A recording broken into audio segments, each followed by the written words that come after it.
Hello, the peer review training course group wanted to give you a quick overview of our current progress in the course as it is right now to get feedback from the larger group and to get some recommendations on how to complete the rest of the course.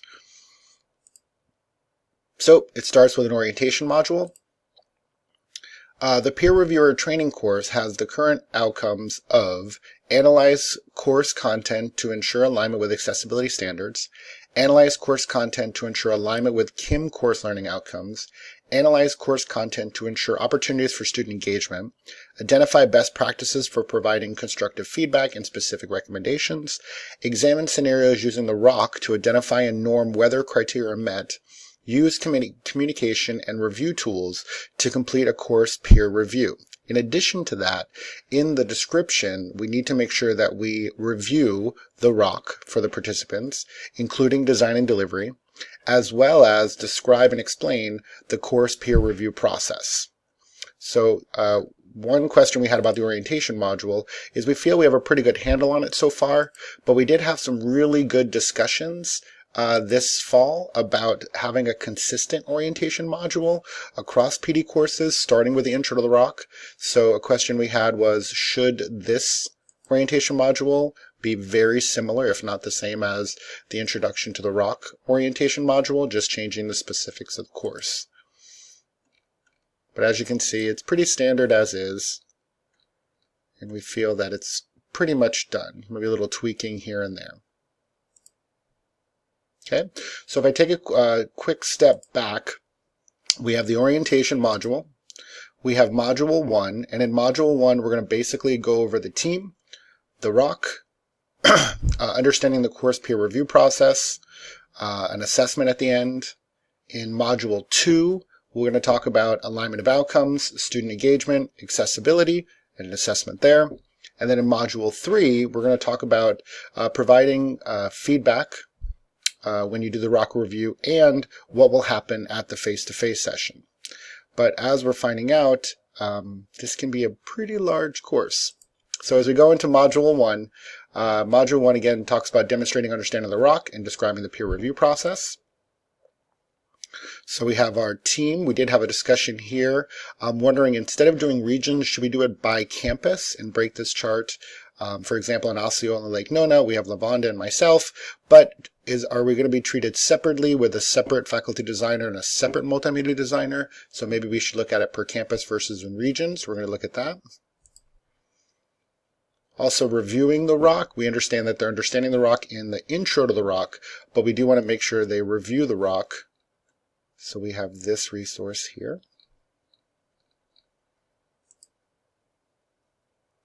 Then we're going to start talking about the process. The Faculty Preparedness and Curriculum Design Committee provided recommendations for the management's steps to involve the implementation of the online course peer review process. So this is all going to be talking about the course peer review process. We understand that it will be similar to the other course that's being created for the lead person in the process. So we have the tiers, requesting a peer review, what the requirements are, the peer review process with the graphic, preparation, course peer review, post-review, phase 1, preparation, phase 2, the course peer review, talking about the panel chair, subject matter expert, the peer reviewer, the dean, the post-review, the peer reviewer role and responsibilities, the role of reviewers during the course peer review process with really nice labeled graphics, frequently asked questions in the process,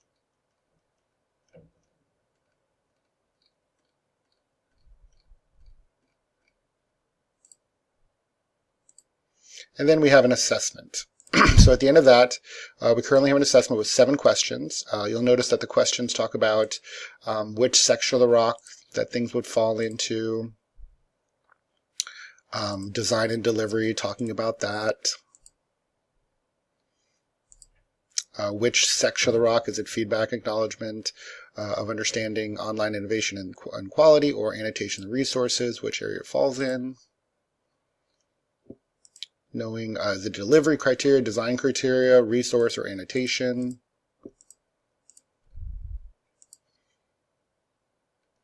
When reviewing a course, peer review members may select NA, true or false, talking about the process. During a review, there may be instances where there's evidence of design but a criteria but not for the delivery. Again, talking about the process, true or false. Acronyms, and then you submit your quiz. And then we're going to discuss how to give specific feedback to each question as well.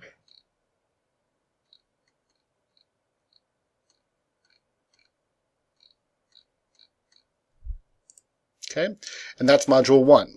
So, now in Module 2, we're going to be talking about analyzing course content to ensure alignment with accessibility standards, course information management system and course learning outcomes, and ensuring opportunities for student engagement. So in the first section, we're talking about outcomes, activities, and course materials. So we're going to talk about KIM, where to find KIM, how to see if there's alignment there. We have some examples, and in the examples we took a couple different avenues. In this example, I basically showed my statistics course. Here's the learning outcome. I also mentioned the corresponding evidence of learning. And in my course, here are some examples of things that I do and talk about the alignment between them. I also did a math example where I just kind of wrote it out saying, more focusing on if the learning outcome a student would be able to solve. If you're going to solve, then what kind of assessments you could be doing in some examples. Becca did a really good job overviewing. To recognize alignment between course outcomes and assessments, the peer reviewer should first access the Course Information Management System found in Atlas and search for the course they... So she focused basically on going into KIM, pulling it out, going to the course, what to actually look for to make sure there is alignment. And then Levon did a really good job talking about learning outcomes for the college success skills, and she basically wrote out a really nice step-by-step on what things you should be looking for and how. So we had different styles there. The idea is hopefully different styles would help spark ideas. And then checking for efforts for engagement. Here we said encourages student-faculty contact, and then there's a link out to 5.1. And then encourages cooperation among students, encourages active learning, link out to 5.6. So all these are connected to the ROC and things to specifically look for to make sure there is engagement. And then for checking for accessibility, 1.12, orientation to technology, and then it goes to the competency, but the style of it is the listing it, having a graphic, listing graphic. We thought maybe if all three should have a similar style. But it's a lot of great work and it's very visually appealing, what things to look for there, and some extra resources. And then there's a quiz at the end of this. And in the quiz, you're basically saying if it's met or not met. This one's talking about captioning. Met or not met, we have design for delivery. Looking at the feedback. We haven't taught the feedback yet, but giving them some idea of, okay, what would be a good example of giving feedback at this point. Feedback we discussed in Module 3. Criteria, again, met or not met. And there's 17 questions here. So when you submit the quiz, you can see them all. Or 18, I'm sorry. And then you can see, and then we're going to discuss what good feedback would be for these questions. But we have 18 questions here. Again, talking about met, not met, feedback. After learning all those sections. So 18 questions there. That's Module 2. No, we're not done. I'm going to try to go quickly, but we're in Module 3. And in Module 3, we're going to talk about giving feedback, looking at a sample course, communication tools, and what to do for the face-to-face. So we had some really good resource on how to give feedback and some resources there. Writing constructive feedback, a lot of good resources there. Some sample feedback, good, poor.